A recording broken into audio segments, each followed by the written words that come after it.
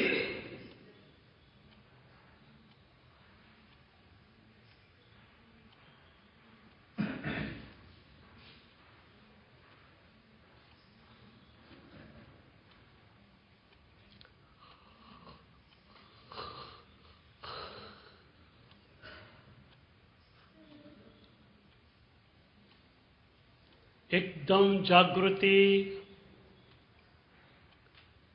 શરીર ટટ્ટાર, એક પણ વિચાર નહીં, ઊંઘ પણ નહીં.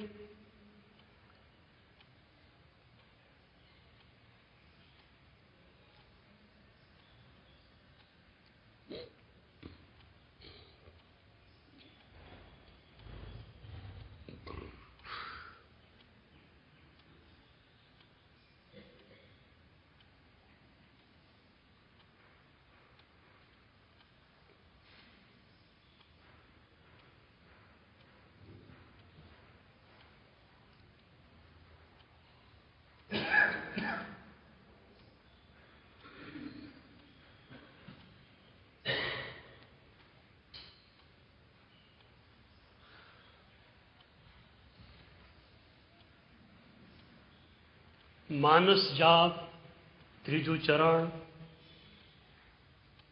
માત્ર પદ પર તમારી ચેતના કેન્દ્રિત કરો. પૂરો ઉપયોગ માત્ર પદ પર.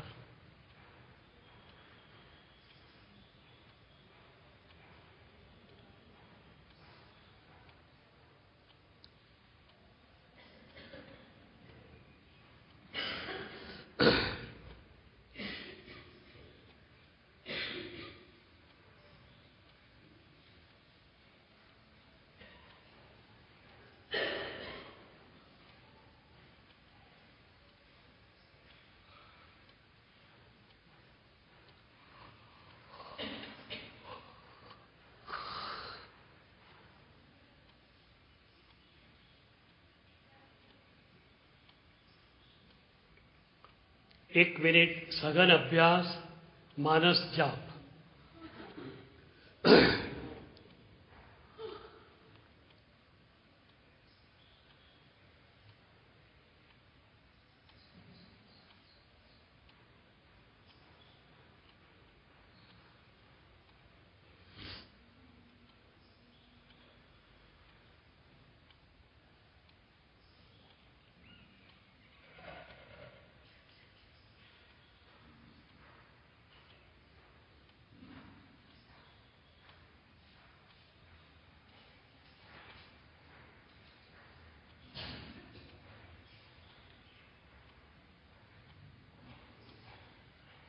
એકદમ જાગૃતિ, હોશ.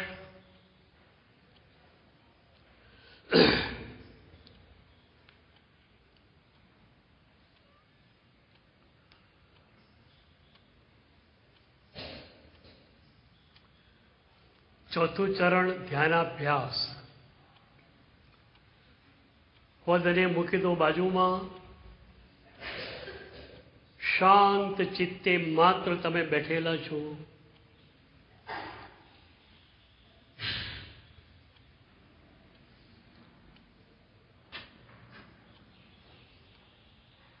કશું જ વિચારવાનું નથી, કંઈ કરવાનું નથી, માત્ર હોવાનું છે. બીઈંગ એ ધ્યાન, અસ્તિત્વ તમારું માત્ર હોવાપણું.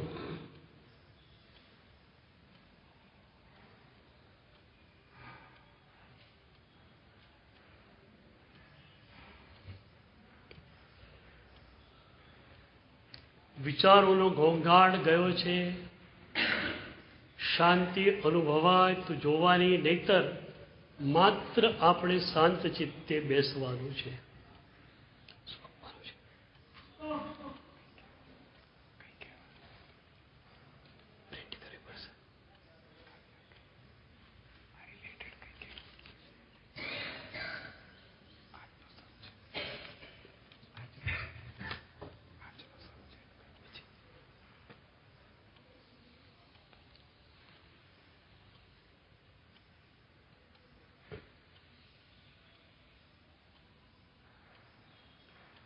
ધ્યાનાભ્યાસ છે, આ ધ્યાન નથી.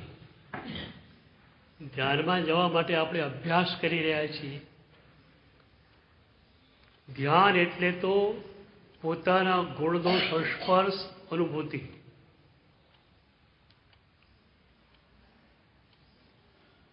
હજુ સમભાવની અનુભૂતિ આપણને થઈ નથી, પણ એ અનુભૂતિની પૂર્વ ક્ષણોમાં આપણે આવી જવું છે. એકદમ મન શાંત બનશે તો અંદરની શાંતિનો અનુભવ થશે. કારણ મન પરમાંથી બિલકુલ હટી ગયું છે. અત્યાર સુધી ઉપયોગ મનમાં હતો અને એ મન પરમાં હતું. અને પરમાં મન હોય ત્યાં સુધી સ્વમાં આવી શકે નહીં. તો પરમાંથી ટોટલ ઉપયોગ આપણે કાઢી લીધો છે, તો સ્વ તરફ જવાની યાત્રા શરૂ થઈ શકે. પણ પર તરફ નથી જવું એ નક્કી. વિચાર ન આવવો જોઈએ. વિચાર દ્વારા જ તમે રાગ દ્વેષ અહંકારમાં જાઓ છો.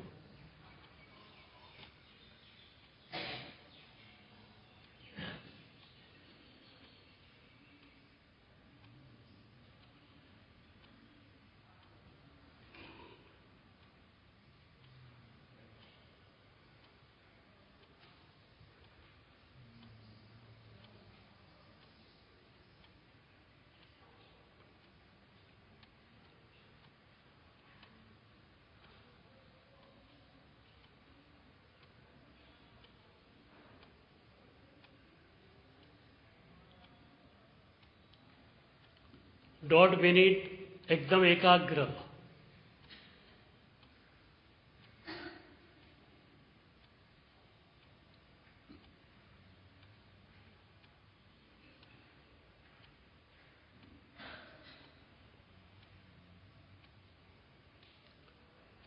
शरीर टट्टार,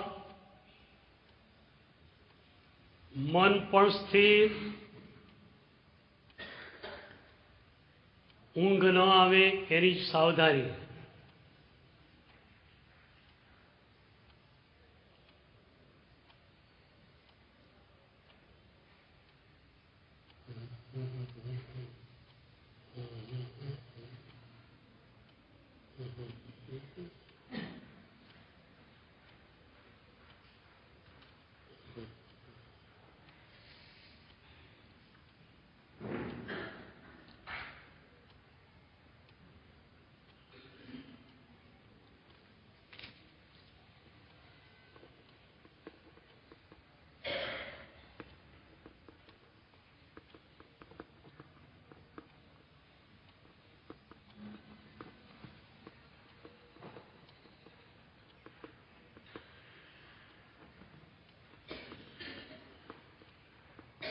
जागृति, स्थिरता,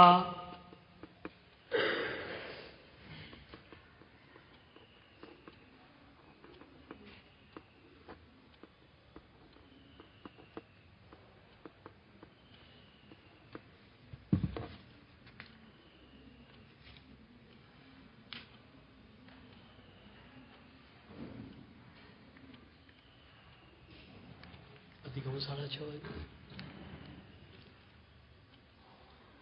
विषय तो आपको आ जाए बनने विषय भी.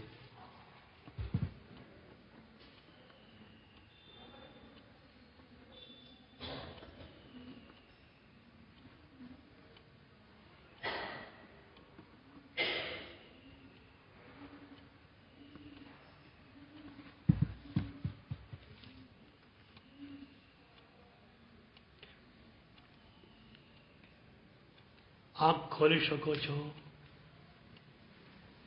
तिथैरा मे पश्यन्तु, तिथैरा मे पश्यन्तु, तिथैरा मे पश्यन्तु, तिथैरा मे पश्यन्तु, तिथैरा मे पश्यन्तु, तिथैरा मे पश्यन्तु. इच्छामि कमासमणा वन्द्यं जामिज्जाय निश्चयाय मतये नन्दामि. इच्छामि कमासमणा वन्द्यं जामिज्जाय निश्चयाय मतये नन्दामि. નમસ્કાર સુવદેવ શ્રી સુખતપા ફરી નિરાભાસ સુખ છે મેત્ર નિરોચોતિ સ્વામી સાતા છેજી સ્વામી કમાત્મ નિશ્ચયમ ધનદામી છાકાંત નિસપગ્ન પ્રેમદ્ર દેવશ્યમ ખામેવ છમ કામી દેવશ્યમ જંકિંચ પતિમૃતને બત્તે પાણી મેં છે અલાસ્ત લવચાત નમત નિવસને જીવને પરિણ સમમેનંબા તો બે જાણા અહમ ન જાણંત સમિચ્છામિ ગુણામ છામી કમાત્મ નિશ્ચયમ ધનદામી સર્વમંગલ માંગલ્યમ સર્વકલ્યાણ કારણમ પ્રધાનમ સર્વધર્માણામ જૈનમ જયતિ.